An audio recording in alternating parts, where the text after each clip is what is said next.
because I'll forget if I don't. So yeah, this is the plan. Any questions about this? This is the rest of the semester. We have turned, we're rounding second base now, and third base is in sight. All right.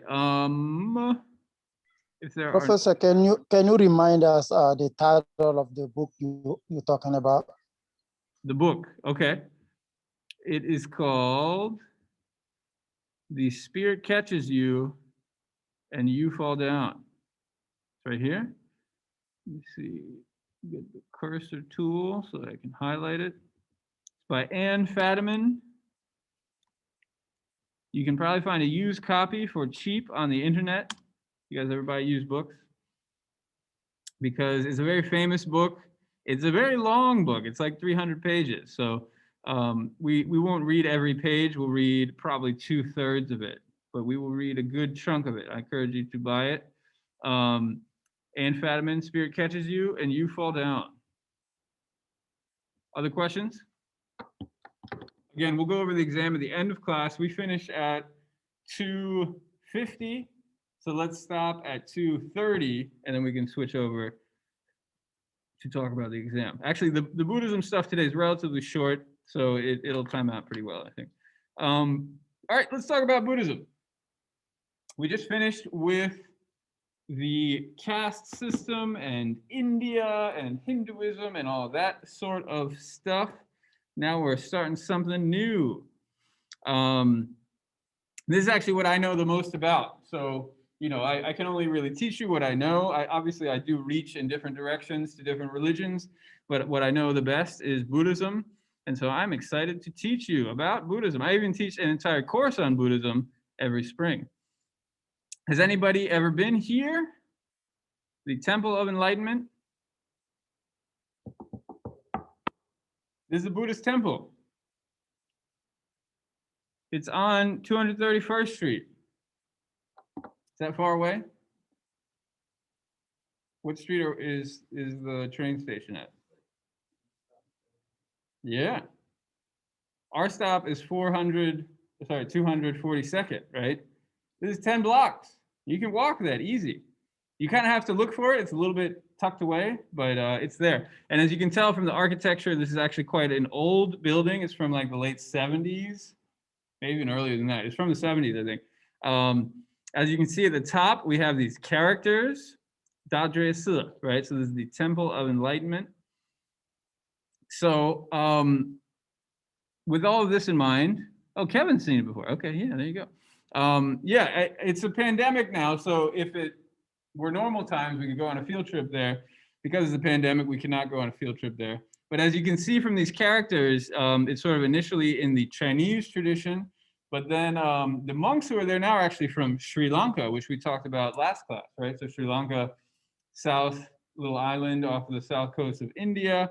And then Buddhism spreads throughout all the rest of Asia, into China, into Japan, into Vietnam, Korea, really Central Asia as well, Tibet, Mongolia. So Buddhism's all over the place, much bigger geographic range than Hinduism. So what is Buddhism? Have you guys studied Buddhism before? Studied Buddhism before, Brendan? Not really, clean slate. What about chat? Do you guys know anything about Buddhism? What's Buddhism all about? When you think about Buddhism, what do you think of?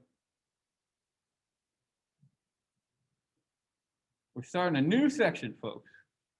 Nirvana, that's a good thing to think about.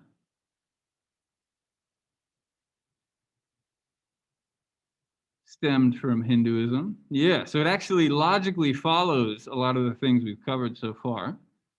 Kind of builds on it, yeah. Buddha. Sun Wukong, nice. Have you guys heard of Sun Wukong before? In Japanese, his name is Goku. Have you heard of Goku? Dragon Ball Z, exactly. So Sun Wukong is the Monkey King. And he was the inspiration for the more recent anime. So there's a very old story called The Journey to the West, where the Monkey King is the main character. Actually, in my Chinese religions class, we talk about that too. So yeah, that's an important one. Very good. These are all very good things. Would you say If you had to classify Buddhism, what would you say? I guess I can show you this next slide too. It comes up in the discussion. We say Buddhism is a philosophy, way of life. Is Buddhism a religion? Maybe that's the most important question. Is Buddhism a religion?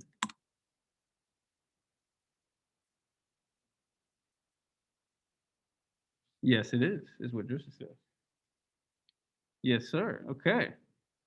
See, I think there's something going on in the world these days. I feel like 20 years ago, when this book was published, actually, this is probably even older than that. I think it was the late 90s.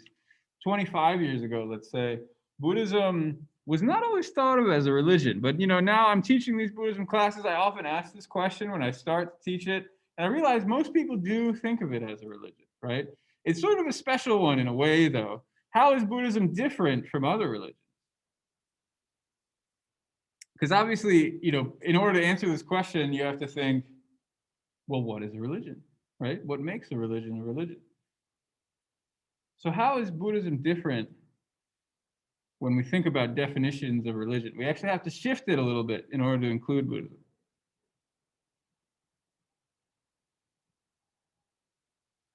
What's a religion, Brendan?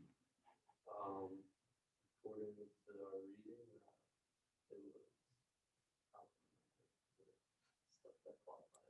reading, Let's ignore the reading for a while. Let's say before you read the reading, what would you say? What is a religion? a group of people following ideals. Okay, ideals and beliefs. Maybe faith is in there somewhere, something like that. That makes sense to me. And if we think about what are the beliefs, what do we believe in? We could get some scripture in there. We talked about scripture before. We could talk about God, of course, right? And Buddhism's a little special when it comes to this question of gods, right? Are there gods in Buddhism? Is the Buddha a god? Sort of a confusing question, right?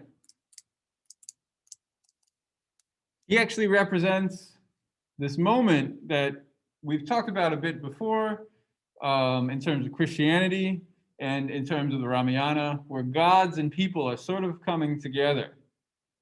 About 2,000 years ago, maybe a little bit longer, people begin to rethink gods, right, and the relationship between people and gods. And Buddhism is part of this process. Yeah, not as many people following Buddhism as before. It's interesting. Yeah, I think things like meditation are becoming more popular, but they're also being sort of stripped away from Buddhism, which is also something we'll talk about in this class. Okay, other thoughts on this? I think that's pretty good preparation. Now, again, what we're trying to do is just think about what is Buddhism and how can we think about it. Here's a poem by a British guy. This is based on a story that we read about. Maybe we can start with the image, though. The image is pretty hilarious. Here's a Japanese drawing of the story of the blind men and the elephant. So these are all blind men. A god of Buddhism, unless I'm wrong. Now, how do you know about Vairochana, Kevin? I'm very curious about where that name came from. Because yes, he's something. How do you know about Vairochana?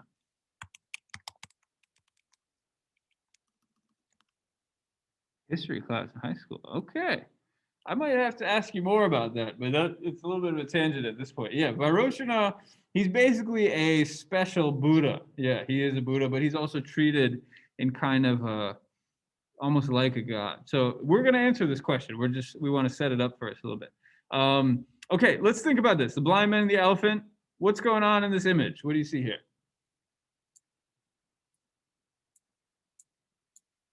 We've got some blind men. We've got some elephants. What are the blind men doing to the elephant? I think they're trying to kill it. Kill it. They're trying to kill it. That's a very violent interpretation of this picture. They're touching the elephant. They're pulling the poor elephant. Yeah, so they're blind, right? And so that obviously means they cannot see the elephant. So why do blind people touch things? For example, braille, or sometimes even someone's face. I don't know if you've ever met a blind person and had them touch your face, what does that give to the blind person when they touch things? Why would somebody touch my face? What would that tell them about me? Well, I think usually when they touch the face, it is to make, to kind of make sure it is maybe a man, because if it is a woman, they won't touch there will be no hair. But if it is a man, as soon as they touch, they can tell this is a man or this is a woman. That's true. So combining these conversations is a way to see. It's like a sense. Yeah, exactly. So let's say a blind person meets me and they want to know kind of what I look like, right? Obviously, they won't be able to see me, but they will be able to sense my features. They can see how big my nose is. They can see if there's hair on my face, like Dris was saying. They probably could, tell from other things about if I'm a man or a woman, but they could see more specifics, right? How big are my ears, right? What are my different features like? Are my eyes kind of sunken or do they bulge out a little bit more? And so if we apply this to the elephant, that's what they're doing here too, right? They're trying to see what the elephant is like. Okay. Now this guy, John Godfrey Saxe, he wrote a poem about this. Now, why is a British man writing a poem about a story that initially is from India and then eventually gets told in Japan? What's happening in India during this guy's life? The 19th century, the 1800s. What is India, or why is a British guy writing about India? Colonization, right? Have you heard of the British Raj? It's just the British Empire, right? When the British Empire came to India, they set up a colony there, and a lot of British people, like this guy, John Godfrey Saxe, started writing about India. So let's see what he has to say. It's kind of a beautiful poem, and I don't have to share this with you, but I think it's nice, so I will. So here's that same image. As you can tell, it's a nice one. And one thing you'll see in this poem, let me optimize the sound, is there are kind of different versions of the story. They touch different parts and they have different conclusions. But here's the British poem about it. The Blind Men and the Elephant by John G. Saxe. It was 6 men of Hindustan, to learning much inclined, who went to see the elephant, though all of them were blind, that each by observation might satisfy his mind.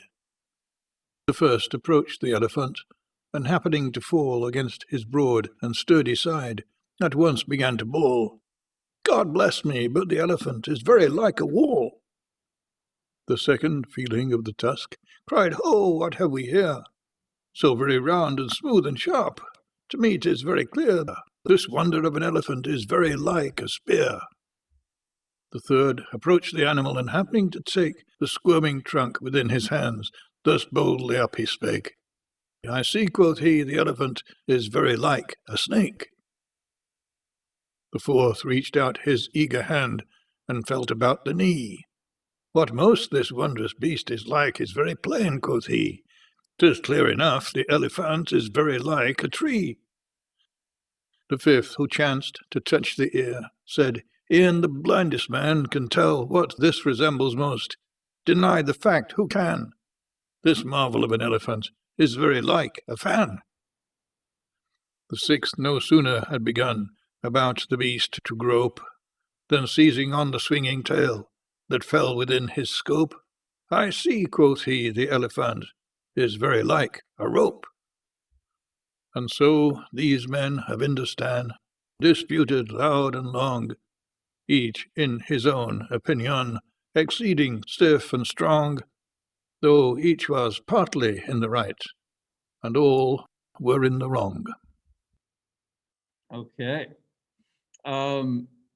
Maybe that's enough. There's actually one more scene, but I made a slide about it. So we just saw the end of that poem. He said they were all partly right, but each of him was wrong, right? So how, I guess, first of all, what comparisons did they make? What parts did they feel? And how did they interpret what they were feeling?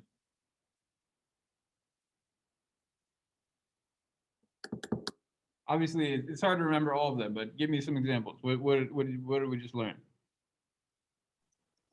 One of them touches the tail, and he analyzed it as a rope. As a rope, yeah. And yeah, one of them touches the leg and think it was like a tree. Like a tree, yeah. Yeah, and one of them touched the body and feel it like a wall. Exactly. And there was also the tusk. What was the tusk? Like a spear. And I think one more was the trunk, right? What was the trunk like? A snake, yeah. So we got it. Now, all right, you might be thinking, okay, cool story, bro, but who cares, right? Why do we care about this? What's the point of this story? I think you probably got the story, not too complicated, right? But actually it illustrates a very interesting point. Maybe, yeah, this is the very end that we skipped, just so we're clear on what this means. Theologic, it's talking about theology. So what is theology? Have you guys heard of theology before? The study of religion. Study of religion. That's kind of like what we're doing here, in fact. Yeah, so exactly. Theology is a little more from like an internal perspective, right? If we have the Doniger double vision, religious studies is a bit more outside, kind of like what we're doing in this class, but you can also learn theology in our very school. So yeah, they're definitely related. And so here is Sachs's point. So often theologic wars, the disputants, I ween, rail on in utter ignorance of what each other mean, and prate about an elephant. Not one of them has seen. So what is the point? What is the point of this story? What does this illustrate? It's kind of a ridiculous story, right? But it's trying to make a philosophical argument, we might even say. I would say that the story is trying to tell us that religion is like, I mean, we represent the blind man, and the elephant represent the religion. So each of us have his own interpretation about how we feel about it. Yeah, very good. So we're thinking about interpretation. We're thinking about different perspectives on a big phenomenon like religion. If we take something like Buddhism, we might hold on to one piece, right? And say, look, philosophy. Buddhism has philosophy. So therefore, Buddhism is philosophy, which of course is not really the case, right? It is there, it is part of it, but there's more to Buddhism than just philosophy. And other people might hold on to meditation, right? Say Buddhism is about meditation, and that also is true, but there's other things we can think about. So Brendan pointed us to the reading earlier. There are all kinds of stuff. We don't have to go through each one. We don't really have time to go through each one, but it's pretty interesting. We've got practical, ritual, experiential, emotional, narrative, doctrinal, ethical, social, material. So there's a list of 7 things. It's on page 5. I like this definition of religion because it's pretty loose, right? It lets you think about what are the pieces that make up a religion, rather than saying it's some big, massive thing and we can kind of get our hands on it. We can get our hands on pieces of it, right? And describe those pieces without necessarily having to represent the entire elephant, so to speak, right? So here are some pieces. We'll actually cover most of these pieces for Buddhism. We covered most of these pieces for Hinduism too, but maybe not quite as clearly as Smart listed out. So anyways, questions about this? Hopefully that's pretty clear. Questions about the blind man and the elephant? So again, this is the time where it's like, if I'm thinking I want to do better on the next exam, and I'm a little bit confused about this blind man and the elephant thing, but like I'm a little shy and I don't really want to talk, this is the time to shine, right? If you have a question and you're confused, we can talk about it, right? I'm not in any hurry. We have a whole half hour before we start talking about the exam. And before we get to the exam, there are a few other things to talk about, but I like going slow if you guys want to talk about stuff. So any questions? Blind man and the elephant, is that pretty clear? If I asked you on an exam to use this story, would you be able to do it? Probably, right? Okay. All right, well, just an example, if you ever are confused, please ask a question right in the chat. Give me a holler. Okay, so one way we can organize the teachings of the Buddha or Buddhism in general, let's say, are these 3 jewels. So what are the 3 jewels? We've got the Buddha, the Dharma, and the Sangha. Maybe you have even heard of a couple of these before. The Buddha should be pretty clear, right? We're talking about the guy, the Buddha. You've heard of him before. Buddhism, it's named after him. What about the Dharma? Have we seen the word Dharma before? We have. What does Dharma mean? Duty. Yeah. So on the review sheet, Dharma was duty, exactly. In the 3 aims of life, Dharma is duty. But one thing to keep in mind, and maybe you saw this when you were studying, it's kind of a big word, right? It means a lot of different things. It means duty, yeah, for sure. It also means like how you should act in the world, how you should act in the caste system, how you should act in polite society, how to be a good person. It means lots and lots of different things. And it still means those things in a Buddhist context. You're good, Zamo. It still means those things in a Buddhist context, but it shifts a little bit. Rather than meaning, what should I do in a caste system? What should I do in a marriage? What should I do in society? Now it means something different, right? What do the Buddhists care about? Just like we wrote at the very beginning, I think the first thing that someone wrote was nirvana, right? The Buddhists care about enlightenment. So really the question is not what should I do in the caste system or in society? Now the question is what should I do to achieve enlightenment? Does that make sense? So another way to translate this word, and it's kind of a better translation for this context, is the teachings, right? The teachings of the Buddha. Again, it's the same word, same concept, just slightly different situation now. So it's the Buddhist doctrine, philosophy, ethics, rituals, all sorts of Buddhist teaching. So if Buddha is the teacher, the Dharma is his teaching. And then finally, Sangha refers to the community, right? So again, if we take it almost like a school metaphor, right? These would be his students. The Buddha, but of course, the Buddha's gone now. And so this would be like the monks and the nuns and the lay people and all the other members of the Buddhist community. So any questions about that? Buddha, Dharma, Sangha? How's that sound? So we're going to go through, think about the Buddha, life story of the Buddha, think about the Dharma, his teachings, and then think about who the Buddhists are. And so next Thursday for the forum post, that will be kind of discussing these 3 ideas. Before we get into it, let's think a bit more about who is this Buddha guy. Here's an old statue. It's from, I think I wrote it underneath, it's from a place called Gandhara, northern Pakistan. We've looked at maps of India before. It's from that kind of Indus River Valley situation. It's kind of the northwestern part of India. And maybe you can tell, there's almost like some kind of Greek or Persian style art happening here. Here's the Buddha. He's got this mustache. He usually doesn't have a mustache, but here he has a mustache. And so early representations of the Buddha are often in this style, particularly coming from this region. So I like these images. I think they're actually very nicely done, and they show kind of an east-west connection that we usually don't get to see. But here's one good example of it. Okay, who are these guys? Well, I guess you won't know who they are, but what are they doing? What are they doing with their hands? Can you tell what they're doing? Isn't this an emoji? What does this emoji mean?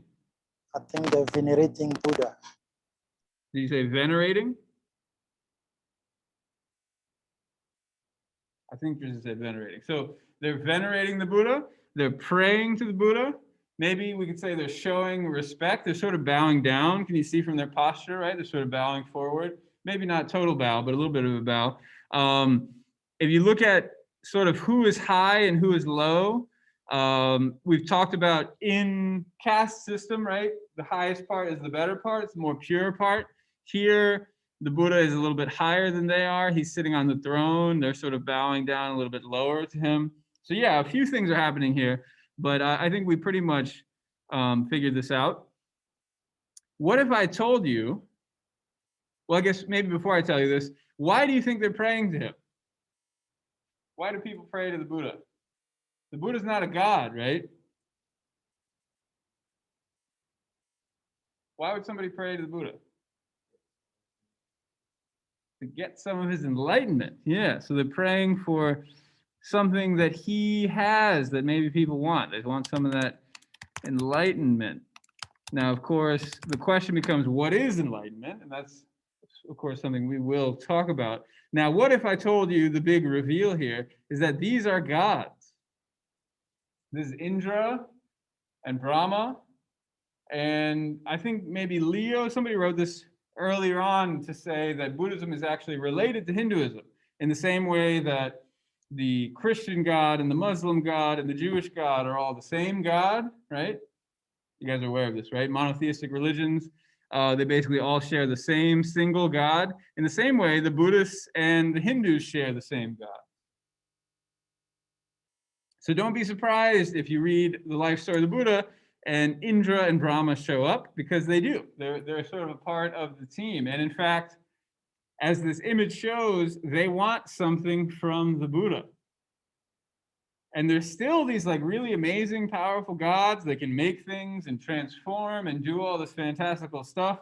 But like we already said, they are kind of praying to the Buddha and humbling themselves and asking for things and asking for help. And what are they looking for? It really comes down to what Brennan said, is enlightenment. There's this critique of the gods. You know, if we compare Buddhism to Christianity, for example, where God comes down through his son, right? And there's this Trinity where they're actually sort of part of the same being. Or in the case of Rama, right, where God comes down in the form of an avatar.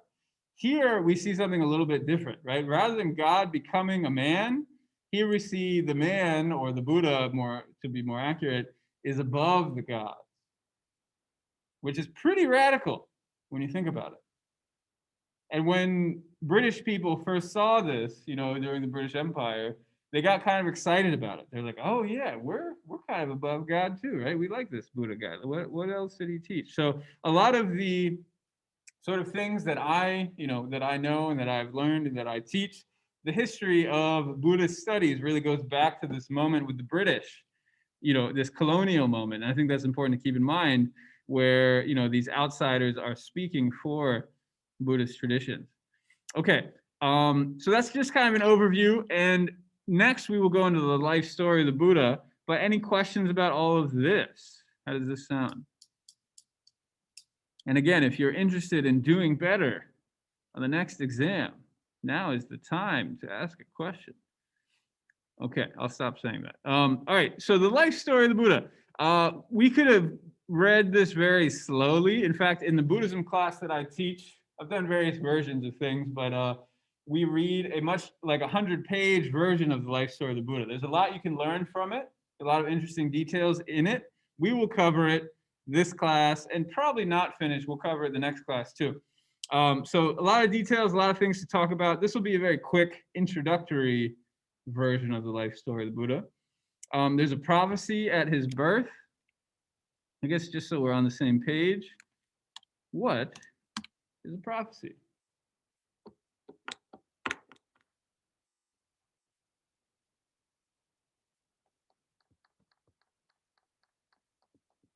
Sort of an old word, right? People don't talk about prophecies that much.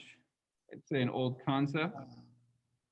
I think it is a revelation through a person.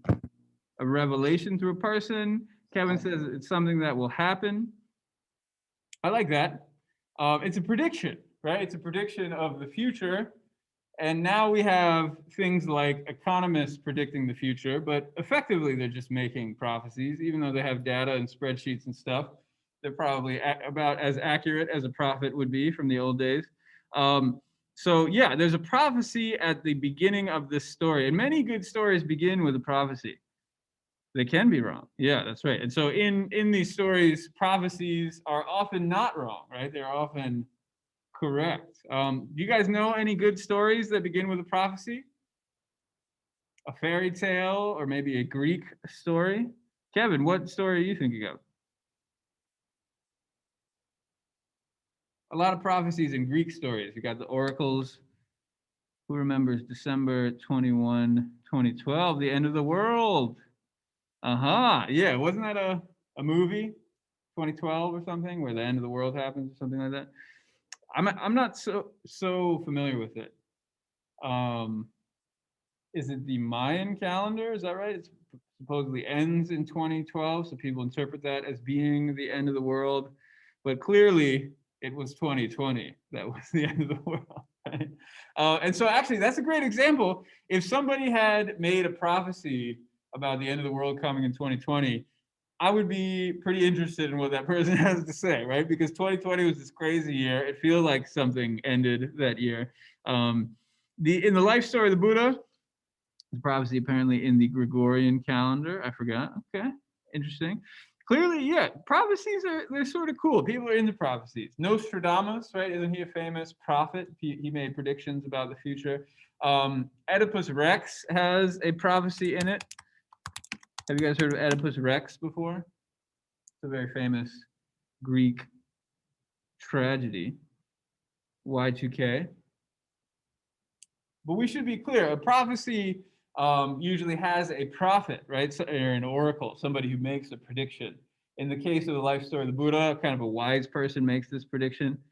In the Oedipus Rex, I believe it's the oracle at Delphi. I'm not sure if it was that one or not, but one of the oracles makes a prediction. But this is actually important to know. Do you guys know this story?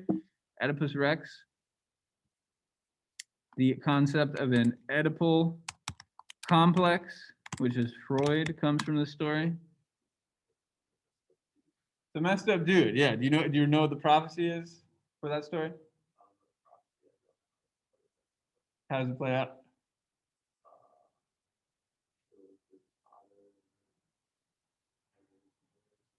Exactly. And that is the prophecy. So when the baby is born, if you guys couldn't hear Brendan, what he said is, well, I'll just tell you the prophecy. When the baby is born, an oracle comes and says, this child will kill his father and he will marry his mother. And of course, the parents hear that and they're like, oh no, we got to get rid of this baby. So they put him out on the hillside and they just sort of let the gods decide. But then somebody scoops him up and takes care of him. Anyways, fast forward, he grows up. He does kill his father. He solves the riddle of the Sphinx. Maybe you've heard of the Sphinx. He solves the riddle of the Sphinx and he becomes the king and therefore marries his mother. And he finds out and he scoops his eyeballs out at the end. So it's pretty intense stuff. So the reason I go into detail there is because in the same way, just like in the life story of the Buddha, there's this prophecy, and by trying to prevent it from happening, the parents actually ended up making it happen, right? Maybe if the kid had stayed home, none of it would have happened. It's sort of hard to know. And the same sort of thing happens with the Buddha. So what's the prophecy for the Buddha? Is that he will either be this universal emperor, this powerful, successful emperor, or he'll be a great religious teacher. So his father is a king. Which one do you think his father wants to happen? If you were his father and somebody came up to you and said, your child will become a rich banker on Wall Street, or they'll become some sort of hippie religious studies teacher, which one would you want? Nobody wants the hippie religious studies teacher, right? So that's kind of what's being, yeah, exactly. That's kind of what's being described here.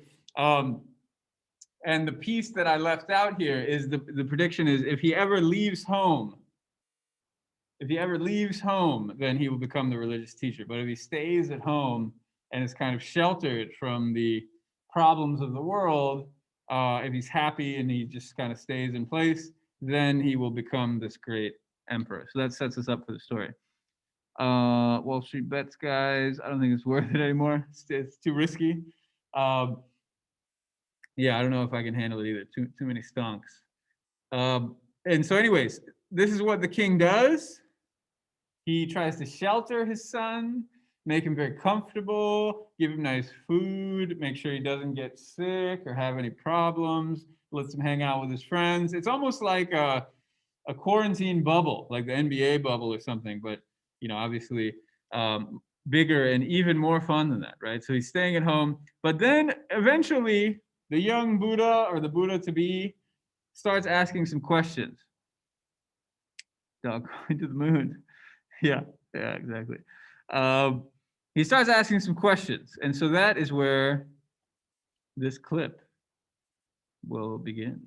Let me pause it real quick.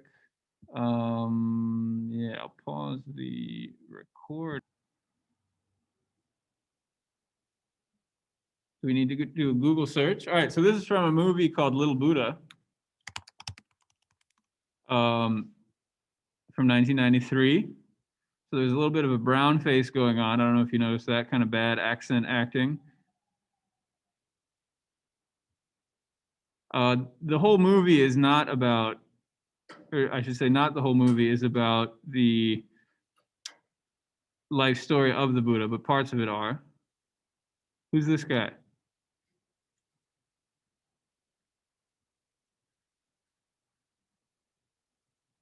Can anybody read Japanese? It is John Wick, ladies and gentlemen. It's Keanu, exactly. Kevin knows. You guys- Before John Wick was John Wick, he was the Buddha. Oh, yes. Before he was Neo in The Matrix, he was Prince Siddhartha, achieving enlightenment. Yeah, so Keanu's had a long, illustrious career. He was pretty young in that one. Doesn't even look like him. Yeah, well, I think I hate to say it, but I think it's the brown face. He's got a glow down. Yeah, he was a good looking young man. It's true. But as he discovered, actually, this is an interesting transition. As he discovered in that scene, sometimes you get old, right? Why was he so surprised by these old people?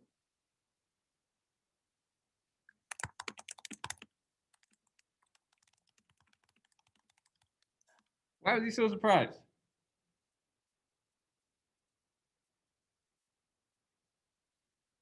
Because he was sheltered. He thought everyone stayed young, I guess. Yeah. And so he sees these old people. He'd never seen an old person before. And again, it's sort of a ridiculous story. But I promise that just like the blind man and the elephant, there's something else kind of at work here, right? Have you guys seen old people before? I think Kevin's got it. Have you guys seen old people before? Say it again. No, you've never seen an old person, Brendan? keep them away from me. Well, I hate to say it, but it's sort of true, right? There are these old folks home where we kind of lock them up and keep them away from us. He hasn't seen old people because usually when you're a prince, you're surrounded by young butlers and so forth. Yeah, and of course the father is trying to keep it that way, right? It's almost like being in college, right? Where all the old people are the professors, but you can kind of ignore them. Everybody who matters is all young and beautiful. So I like Kevin's comment that he's scared to be old now. That's what happens to Keanu. Did you notice? Right? It's not only that he's sort of curious. I mean, he is curious because he's never seen somebody look that way before. But he's also worried, right? What is he worried about?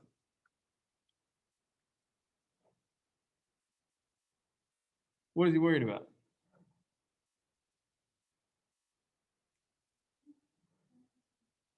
Being old. Yeah, exactly. It's just like Kevin said a moment ago. He's worried that he's going to get old. And as you guys already said, there's a major glow down that happened. So it sort of raises an interesting question, right? Have you guys ever had a moment where it hits you like, oh no, I'm getting old? Have you guys had any of these moments? I know you're all relatively young, so maybe you haven't had these moments. Actually, there's some folks who are just as old as I am, right? My birthday, yes. So you guys are already having these moments. I see. I feel old because now I can drive. Okay, interesting.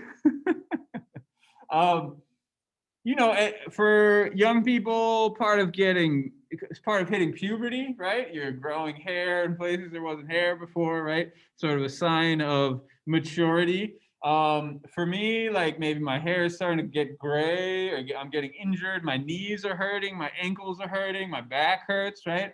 Getting all sort of achy. You saw the old people in the video, their teeth were falling out. Now you can drive plates. Yeah. Having names on bills, responsibilities, all kinds of stuff, right? So really, what is this scene about? Keanu Reeves is realizing he's going to get old one day. And that is very scary to him, right? And I think, as Kevin was saying too, it is scary for all of us. Getting mail, yeah, it means you're getting old. So there are 4 sites that he sees here, though. Recently starting to get my own mail. Okay, mail's not the most exciting thing. You get enough mail, you start to not worry about the mail. But we have 5 minutes. Let's talk about the 4 sites. So he sees the 4 sites. I haven't told you what they are yet. If you read very carefully in the reading on page 20, you would probably already know. One of them is an old person, right? What do you think the other sites are? What do you see in this picture? So here's Keanu Reeves and his charioteer named Chana, and he sees these 4 sites. There are actually only 3 in this picture, but we can extrapolate. He says, Chana, what is wrong with those men? What does he see? He sees an old person. And? Skeleton. Sorry, I didn't get it. What did you say, Joseph? There is a skeleton there. Skeleton, yes, skeleton. So skeleton, which equals a dead person. Rather than draw like a really rotting, disgusting one, they do a skeleton, which I agree with. A healthy person. I don't know if healthy is the word I would use for this guy. He doesn't look so healthy to me. Does he look healthy to you? He's a sick person. So old person, dead person, sick person. Poor person is an interesting one. We'll come back to that. How would you describe this guy?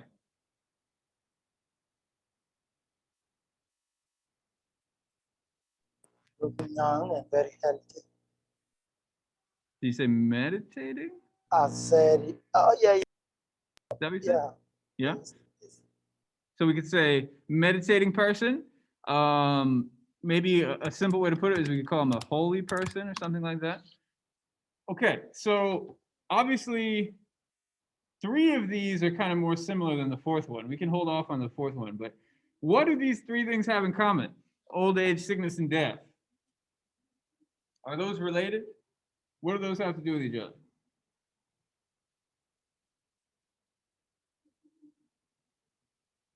You guys ever think about old age, sickness, and death? Life. Say more, Jeff. Is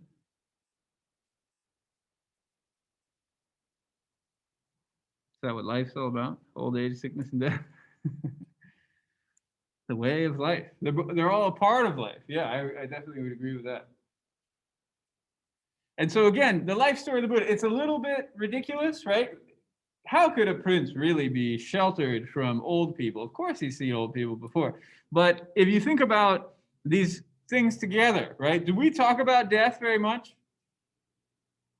Maybe during COVID we do, but let's say last year, year and a half ago, old age, old people, maybe you take care of them, but a lot of them get put in nursing homes. Other people take care of them.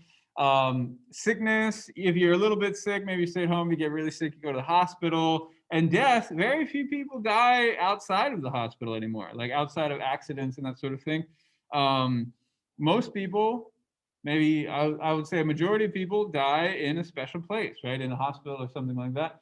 And so even though it feels a little ridiculous that Keanu Reeves was being sheltered from all of these phenomena, that Prince Siddhartha was being sheltered, I think in reality, we often are too. It's uncomfortable to talk about death. And yet, especially now during COVID, it is all around us. And that might help explain why these days are so damn depressing, right? And so difficult. But as Jen is saying, all 3 of these things are part of life, right? We can try to push them out of the palace, just like Siddhartha's father did, but they will come knocking one day. It's not a matter of if, it is a matter of when, right? There's no question. We will get old. only if we're lucky. If we don't get old, that means we're going to die young, right? Those are basically our options. And of course, we'll get sick along the way. Now, hopefully that's pretty clear. Why do you think the holy person is there? What is he doing in this story?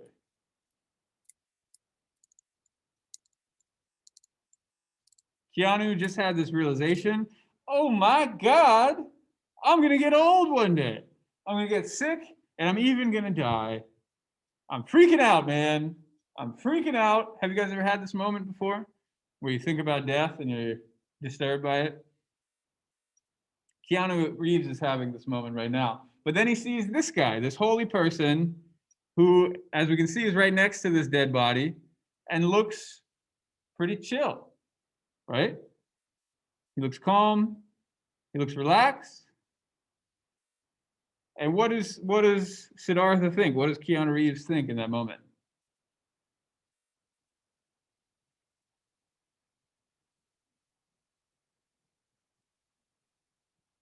He thinks, I want to learn what this guy knows. I want to learn how to live in this world of death and disease and not be so disturbed by it. Right? Unlike most of us that kind of push all these things out of the castle, Siddhartha wants to figure out how to deal with death, right? That is his main question. How to deal with suffering is maybe another way to put it. Okay, why don't we turn to the exam? We can leave it as a cliffhanger and pick up at this point next time. And I should say too, next class I have a dentist appointment. I won't be able to come in, so I'm going to pre-record a lecture for you guys, and I'll send you the link for the pre-recorded lecture. So any questions about the life story of the Buddha? How's that all sound? We all good? All right. Well, obviously, if you do have questions, let me know. So moving on to the exam. Now, it was a lot of material, no question. We read a whole book. We talked about Hinduism. We talked a bit about Judaism and scripture and a little Christianity, a little Islam, mostly Hinduism though. So one thing to think about is just how did I prepare for this exam in the long term, right? And in my mind, that comes down to keeping up with the reading before class. You come with a vague idea of what we're going to talk about. You come to class, then we talk about it, and it becomes more clear, right? This is how I design the class, is you learn a little bit on your own. You come to class, you learn a little bit more. We review the next time, and then it's really kind of solid in your mind. So that's the ideal form. You could participate in class, right? I keep begging you guys to ask me questions and engage with me. And not everybody does, right? I still don't even know what some of your voices sound like, right? So this is one way to do better next time, right? Is to be more deeply involved in this long-term way. Another way is the short term. So what can you do in the short term? Notes. It's open book, open note. Organize your notes. If you don't have notes for this exam, you're just not giving yourself a chance, right? Download all the slides. Put them into a Word document if you want to. Then you can search through the Word document. Then you don't have to memorize a bunch of stuff, right? So do yourself a favor and get all the materials together. Get all the readings together. Make them easy to open, right? If you didn't do that before the exam, again, you're not giving yourself all the tools you need to succeed. The other thing is, now you know the types of questions better. I tried to explain this to you before, but you didn't have experience. Now you do. How can I learn these quotations better? There are kind of two parts, right? One is you have to be able to read the quotation and carefully recognize all the details from the quotation. The other part is you have to kind of know the story. So if we took a quote from the movie, Chana, what is wrong with those men? Of course, I won't use that quote, but then you will know it's from the life story of the Buddha. You have to know the life story of the Buddha. You have to know the scene with the 4 sites, right? You have to know how this very specific quote links up to this bigger story. So that's part of the challenge for the quotation explanations. Short essay is a little different, right? It's more analytical. It's bringing together bigger ideas. And the best way to take care of those is by participating in class during the breakout rooms and all of this sort of stuff. So as you think about this exam, I want you to think about how I can improve these skills. Because again, we're going to do this one more time. There'll be one more exam. So now is the time to start preparing. Here are statistics. The numbers are good. Well, maybe I shouldn't say good, but they're sort of strange. We've got a little bit of a spread. As you can see, there were 14 students, actually no, 15 students who got A's. Lots of A pluses and A's. The A plus mark off was 98 or above, right? So that means 7, actually no, I think I changed this. I think it's actually 8. 8 students got 98, 99 or 100%. So clearly it was possible. And then below that, 93 and above counts as an A, 93 to 97. So lots of folks got A's, lots of B minuses, and too many of these, right? Too many D's and F's. So to me, there are really three groups, right? 3 peaks that I'm seeing here. One group totally knows what's going on, right? Keeping up with the reading, coming to class, taking notes in class, prepared for the exam, bada bing, bada boom, right? Maybe missed one little piece of a question here or there, but generally knows what's going on.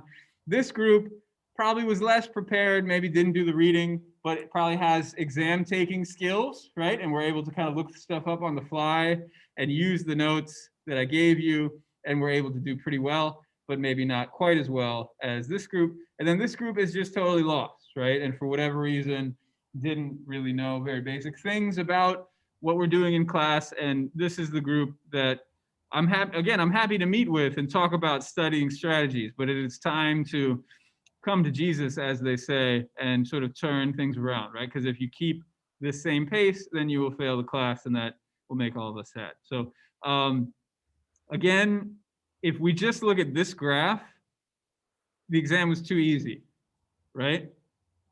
Half the students, 15 out of 35, so not quite half, but really almost half the students got A's.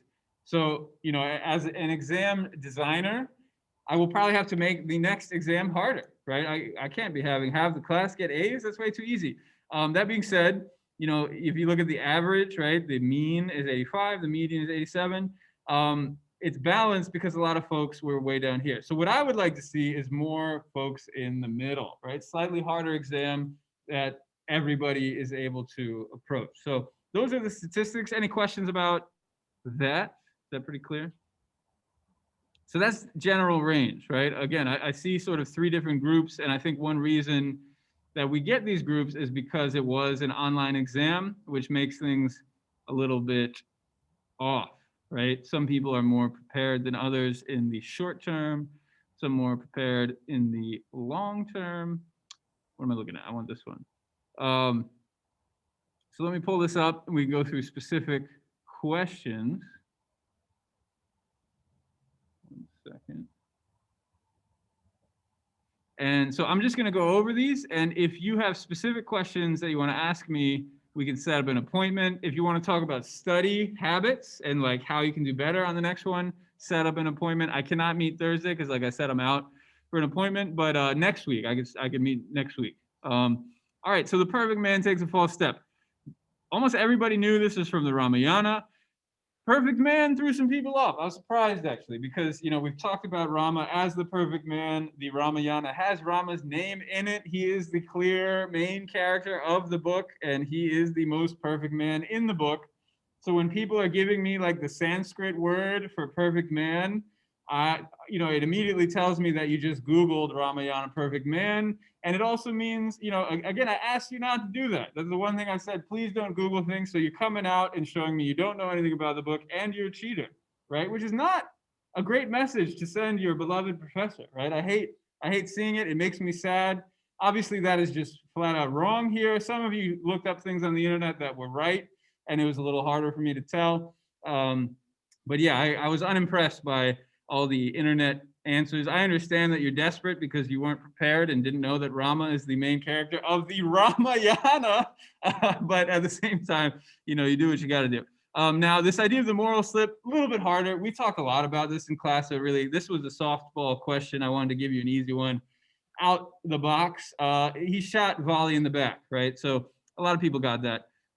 This one, pretty straightforward. Isabel Wilkerson cast. I was very generous in grading. If you just wrote something, some people called it the 8 pillars of cast. That was the name of the chapter, not the name of the book. I didn't care, right? As long as you basically got it. Most people got that. Not everybody got the 2C. I really just needed a reason, right? Why, right? Why is asking for a reason.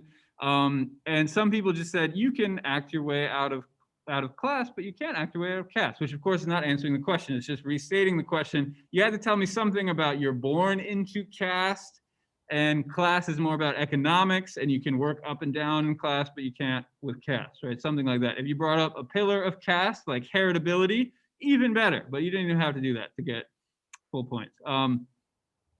This one was a little trickier because people saw Dharma, Artha, Kama, and they wrote duty, success, pleasure, and you are correct. But if you look at what are they in this passage, they are the embodiment of duty, success, and pleasure. These are gods we're talking about here, right? Duty or success or pleasure, they can't curse somebody, they can't do things, they can't talk to people, right? These are gods we're talking about here. So it's important to read the passage carefully, right? Part of this task is just reading carefully and thinking clearly. So not everybody got full points for this. I only took off like 1 point if you missed it, but a lot of people missed that one. The rest, most people got. If you're cursed by Artha, it means that, or no, let's start with Kama. He was cursed by Kama and his wife left him. He was cursed by Artha. He got greedy and he stole from the higher classes and they ultimately killed him, right? Very violent story. It's kind of a theme with the caste system, isn't it? Caste systems seem to be kind of violent. What's the moral of the story? Is basically if you follow duty and want to put duty as the most important aim of life, that's fine, but do not ignore the other ones, right? That's the most kind of precise answer to that question, is don't ignore success and pleasure. This one was pretty straightforward. Tevye talking to Model, most people got that. Why is he surprised? Again, I want a reason. Some people wrote it's because Model wants to marry his daughter. Not a great explanation, right? I think I probably took a point off if you wrote something like that. What I really wanted to see is it was tradition, right? In tradition, a matchmaker sets up the marriage, the father sets up the marriage, someone else sets up the marriage. We saw it happen with Laser Wolf, right? That's the more traditional model. And then here he's going against tradition and challenging it by trying to be the matchmaker, the father-in-law, and the groom all rolled into one. So that's why he's surprised. Again, I was pretty generous with that one, but if you didn't completely cover all those points, you might have lost a point. 3 strides of the feet. This was Vishnu. Some people wrote the dwarf, fine. Some people wrote the visitor, also fine. Vishnu talking to Mahabali, and the consequences, I wanted the full story, guys. He takes 3 steps. It even says here, 3 strides of my feet, right? What were the steps? 1 over earth, 1 over heaven, 1 on Mahabali's head. If you said he steps on Mahabali's head, you probably got 2.5. No, you probably got 1.5 out of 2.5. I might have taken a point off, but again, 3 steps is the full answer. This one, I got a lot of weird responses. Agni, it's just this short little part of the Rig Veda. If you looked up in the slides, you would find it. We watched the video from YouTube where Agni appears to give the special food. So Dasaratha's wives will get pregnant, right? That was before we even started reading the Ramayana. It was from the Rig Veda.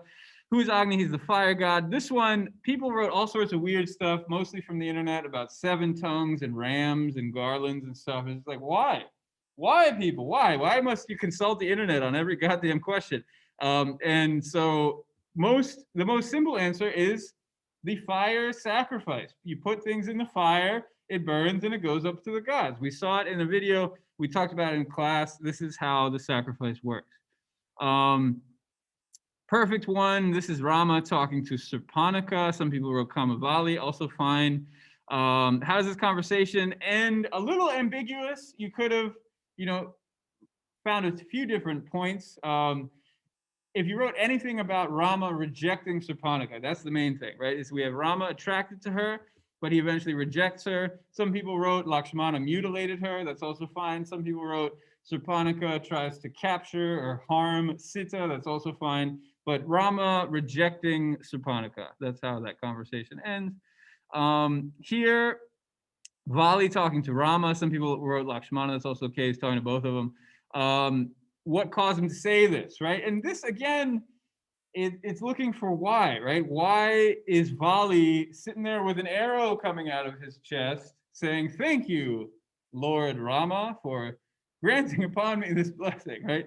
And you have to get into how he is a god, right? He's a god on earth. He is gracing the presence of all the people he encounters. And so that's how Vali feels too, is that Rama came and blessed him. So as long as you wrote something to that effect, you got full points there. So those are the quotation questions. Any questions about those? Anything you want me to go over again or clarify?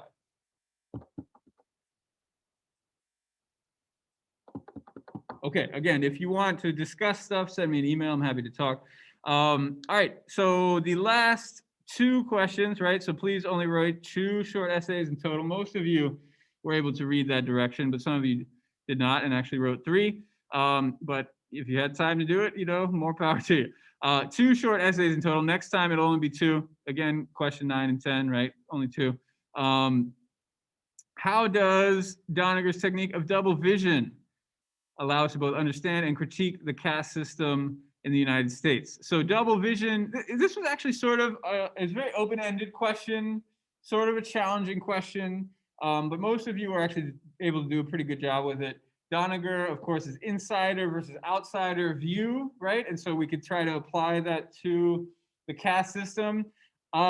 Answers that were not as good talked about, like some people say slavery is bad and other people say slavery is good. And, they're both right. And of course, that I would disagree with, right? They're not both right.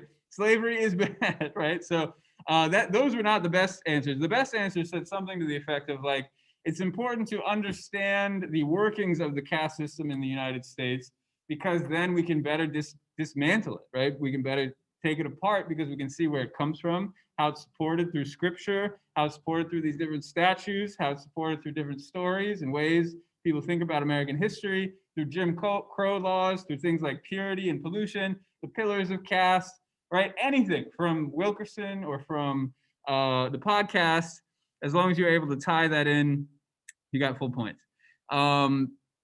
Okay, marriage. I was surprised. Some people got this backwards. So again, I already sort of went over this. Tevi the dairyman.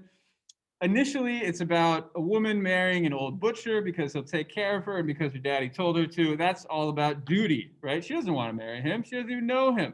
But she would have done it because of duty. However, because it's becoming this more modern age, she meets a boy that she loves. They fall in love, they get married, and they live happily ever after, right? And so it's marrying for love instead of duty, right? That is the story. To put the duty, pleasure, success language, she's marrying for pleasure, right? There's really no other way to put it. Some people got that backwards. I don't really understand why. Ramayana, more about duty, right? You could find other examples. Not everybody talked about Ram and Sita, but Ram and Sita all about duty. The most obvious example is where Rama finally saves her, and he's like, okay, well, I've done my job. Goodbye. I did my duty. I don't really want to stay with you, even though, you used to be my wife. Because of my duty, we got to stay apart because you spend the night in another man's house. That's what duty says, so that's what we're going to do. And Sita doesn't want to light herself on fire, but she's willing to do it to prove that she kept her duty and that she is pure. So that whole scene is all about putting duty first above pleasures. There were other things you could call on too, but really it's duty over pleasure in the Ramayana. I think it's hard to argue with that. So last one, basically, I was just looking for caste, right? We talked about this on the last day of class. I really emphasized it a lot. It's not an obvious point, but once you see it, it's hard to unsee it, right? You've got the monkeys who are lower than the humans. And then you've got Rama, who is a prince, who is part of the Kshatriya, the warrior noble caste. And then you've got Ravana, who's of the Brahmin caste, right? So a lot of information to sort of hold together, but it helps you explain this weird situation. A lot of people were able to describe the different fights. Not everybody used this language of caste, though. So I think for those questions, I probably gave 18 out of 20. If you talked about caste, then you got 20 out of 20. So that's basically it. So those are the essay questions. Any questions about that?